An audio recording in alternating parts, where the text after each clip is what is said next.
धमाके से 10 दिन पहले नूह में रहा था उमर। यूनिवर्सिटी के माली शोएब की साली के घर में रहा। धमाके से एक रात पहले कार का सीसीटीवी वीडियो भी सामने आ गया है। वो फुटेज भी आपको दिखा रहे हैं। 10 अक्टूबर की रात नूह में दिखी थी उमर की कार। ये नूह से जो कनेक्शन जुड़ता हुआ नजर आ रहा है, उसकी पड़ताल में भी कई नई जानकारियां सामने आई हैं। नूह से ही फर्टिलाइजर खरीदा गया था जिसमें अमोनियम नाइट्रेट होता है और उसी का इस्तेमाल शायद इस धमाके में किया गया है।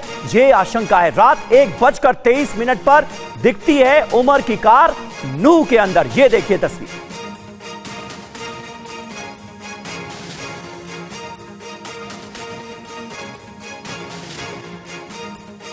तो आतंकी डॉक्टर उमर पर बड़ा पर्दाफाश हुआ है। ब्लास्ट से पहले नूह में किराए पर रह रहा था उमर। हिदायत कॉलोनी के मकान में रहता था। ब्लास्ट से 10 दिन पहले मकान किराए पर लिया था। यूनिवर्सिटी के माली शोएब की साली का है ये घर, जहां पर किराए पर उमर रह रहा था। 10 नवंबर को इसी मकान से निकला था। i20 कार में विस्फोटक लेकर निकला। पड़ोसियों को भी उमर के रहने की कोई भनक नहीं थी। एक अल्ट्रासाउंड सेंटर के सीसीटीवी में उमर दिखा है। हिदायत कॉलोनी में जाते हुए वो नजर आया, जिससे ये पता चल पाया है। कॉलोनी से निकलते हुए नहीं दिखा डॉक्टर उमर, हालांकि उसकी कार जरूर नजर आई थी। उमर का फिरोजपुर क्या कनेक्शन है वो भी आपको बताएंगे। और देखिए हमारे साथ इस वक्त 2 खास मेहमान भी मौजूद हैं, उनसे आपका तारुफ करा दें। पुनीत शर्मा दिल्ली से हमारे संवाददाता लाइव मौजूद हैं, जो कि लगातार डे 1 से इस केस को, इस खबर को ट्रैक कर रहे हैं। शारदा प्रसाद जी हमारे साथ स्टूडियो में मौजूद हैं, पूर्व IPS ऑफिसर, और कर्नल अनुराग शुक्ला भी हमारे साथ मौजूद हैं। पुनीत, सबसे पहले आपके पास आऊंगा। ये नूह कनेक्शन जो है ये तो काफी मजबूत होता हुआ नजर आ रहा है, और नूह से क्या कनेक्शन था, फर्टिलाइजर वहां से खरीदा गया, ये सारी जानकारियां सामने आई थी। और अब तो यह भी पता चल रहा है कि डॉक्टर उमर खुद वहां पर 9-10 दिन तक मौजूद था। प्लानिंग बहुत बड़ी थी। क्या नई जानकारी आप देना चाहेंगे?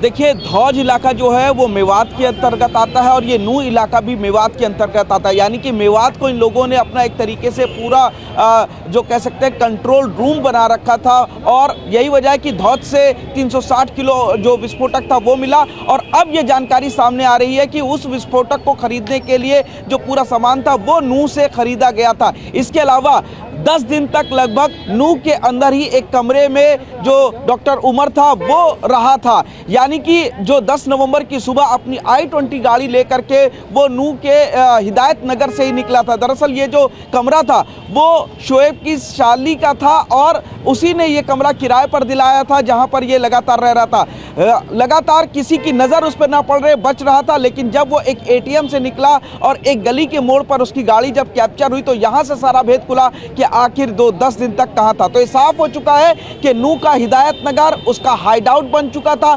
10 दिन वहीं था। गाड़ी लेकर के i20 वो 10 नवंबर की सुबह नूह के हिदायत नगर से निकला था और फिर उसके बाद तमाम रास्तों से होता हुआ फरीदाबाद होते हुए वो बदरपुर पहुंचा और फिर उसके बाद उसने दिल्ली में जाकर के ब्लास्ट किया। यहाँ पर एक बड़ी बात दिल्ली पुलिस के ऊपर भी खड़ी होती है कि जब लगातार 360 किलो पहले और फिर 3800 किलो टोटल जब विस्फोटक मिला और वहां पे फरीदाबाद जो कि दिल्ली से सटा हुआ, तो ये साफ हो चुका था कि इतने बड़े विस्फोटक का इस्तेमाल सिर्फ फरीदाबाद के लिए नहीं बल्कि आसपास के किसी खास जगह के लिए हो सकता था। खास जगह मतलब दिल्ली, और ये जानकारी यहाँ तक आ चुकी थी। तो आखिर क्यों दिल्ली पुलिस और एजेंसीज जो है वो सक्रिय नहीं हुई? दिल्ली पुलिस की लापरवाही साफ तौर पर नजर आ रही है।